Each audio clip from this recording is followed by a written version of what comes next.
Hi, in this video we're going to talk all about the pros and cons of living in El Paso, Texas. I'm going to explain why I'm standing in front of a runoff canal, and make sure you stick around till the end when we're going to talk about a border town.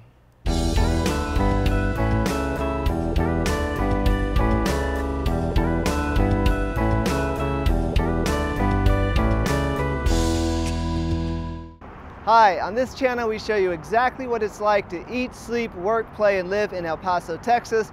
And if that's information that you're looking for, then please consider subscribing below. Click the bell so that you're notified whenever a new video comes out. So I've been talking to tons of people who are looking to relocate to El Paso. I love talking to all those people. I'm a real estate agent, so if you're considering moving to El Paso, Texas or West Texas, by all means, please reach out to me by phone, send me a text, shoot me an email, and if you're moving here, I've got your back.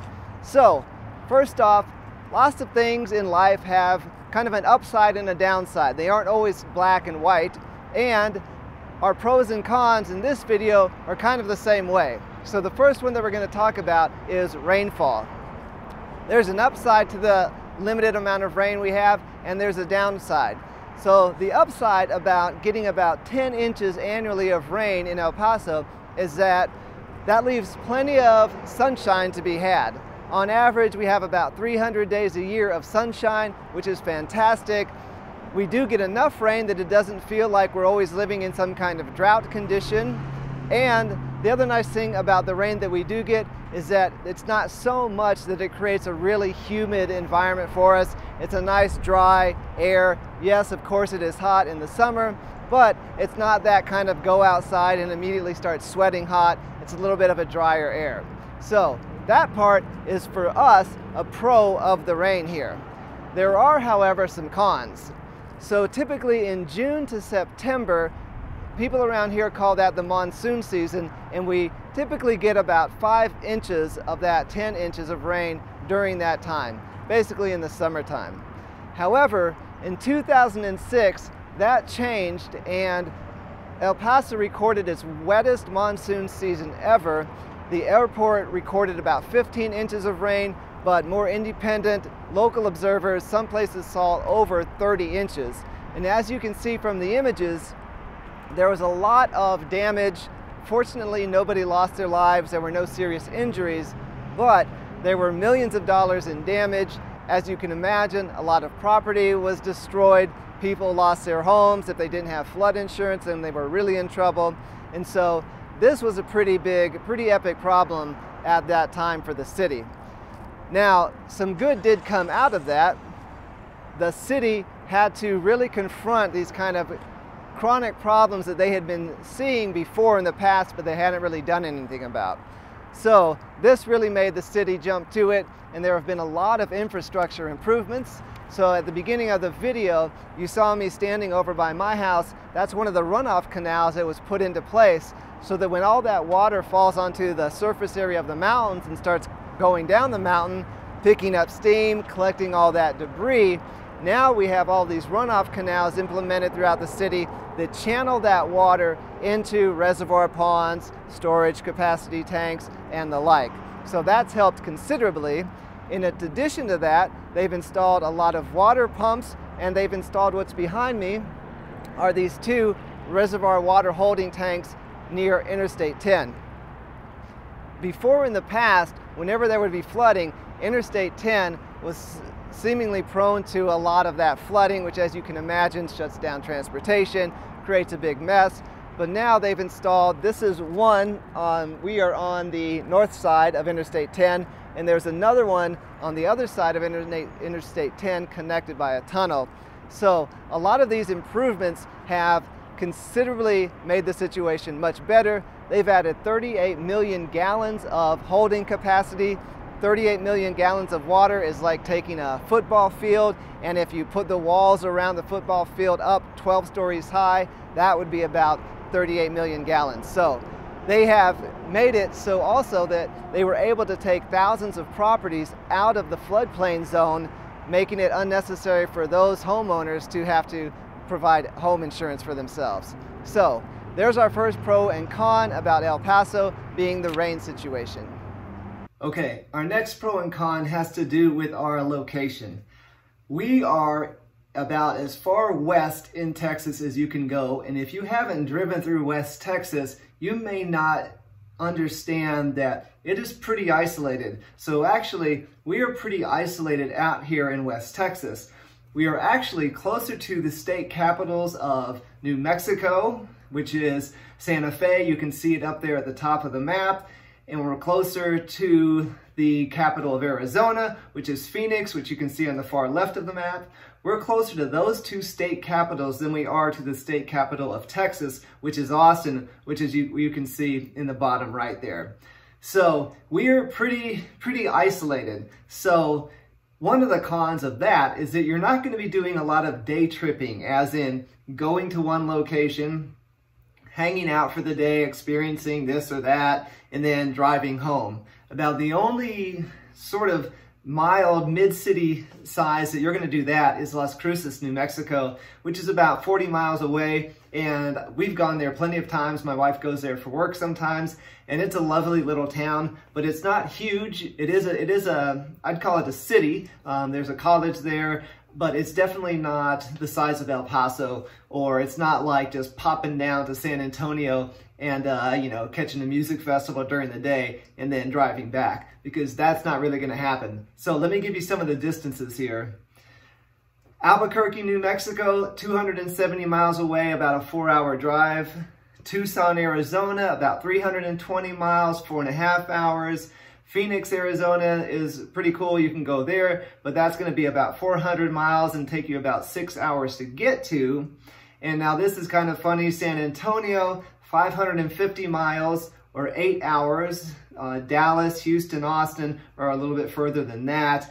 And actually, you can go to San Diego in about 10.5 hours. It's about 725 miles or so. So we definitely are isolated. And while that certainly doesn't bother me, and I'm going to tell you why I think it's kind of a pro, one thing that I have heard from people is that, well, that stinks because now everything that you need is getting trucked in. And that's pretty much true. But quite honestly, in our country, everything gets shipped in everywhere. So I was a truck driver forever. I'm not just trying to spout off like I know everything. Most goods and services, food, all of that stuff gets transported into your city. And sure, there are some cities that are growing their own food, but the majority of the food that's in the grocery stores is not being grown in your local community. So for what it's worth, like I said, I don't think it's that big of a deal for me. Could be for some people, which is why I'm telling you. But what's the upside of this? For me, the upside is that everything we need is right here. So we create and foster this element of self-sufficiency because everything that we need, whether it's infrastructure, jobs, goods and services, it's all here in El Paso. And it actually it attracts other companies. Case in point, Amazon is now creating a distribution center in El Paso on the Far East side. So that's going to be 700 jobs right off the bat.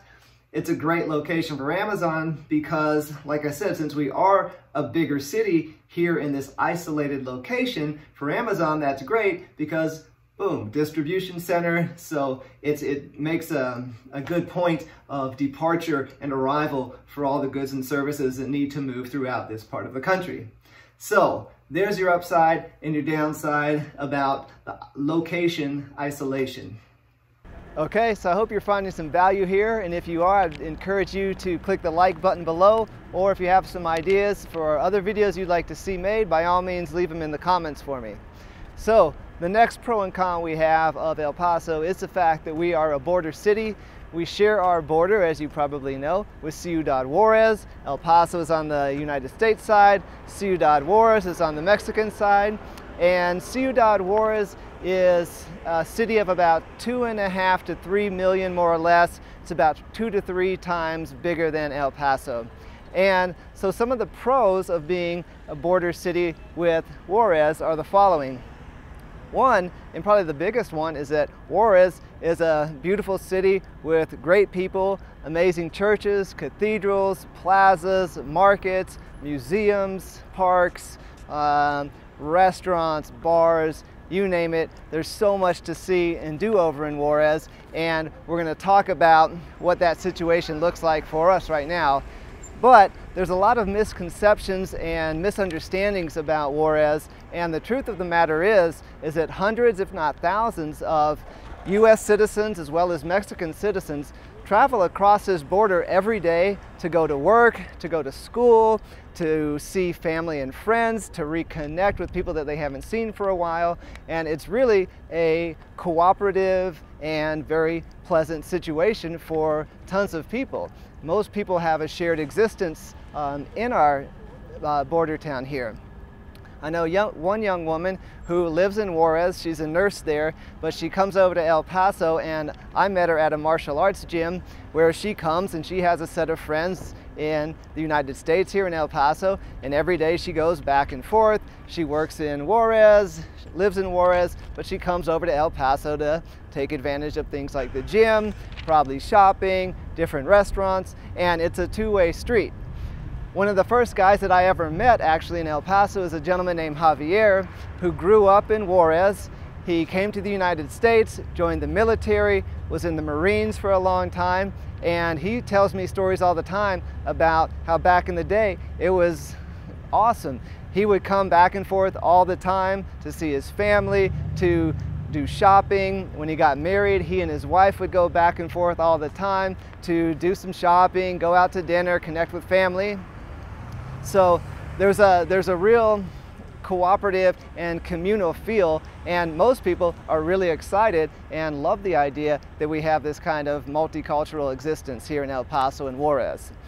Now, unfortunately, there is a downside, and the con is that around 2007, competing cartels in Sinaloa and Juarez started battling, and there was a terrible kind of turf war going on, which has continued, and that led to a huge increase in violence, and this is what you've probably seen mostly on the news. And it's absolutely true. Unfortunately for Juarez, they've been devastated by drug violence, the cartels, and I can't even imagine how unfortunate they must feel, having lived in a great community and then to see their community essentially destroyed by violence. So the con on this side is that we can't really go over as freely and experience all the great things that Juarez has like you probably used to.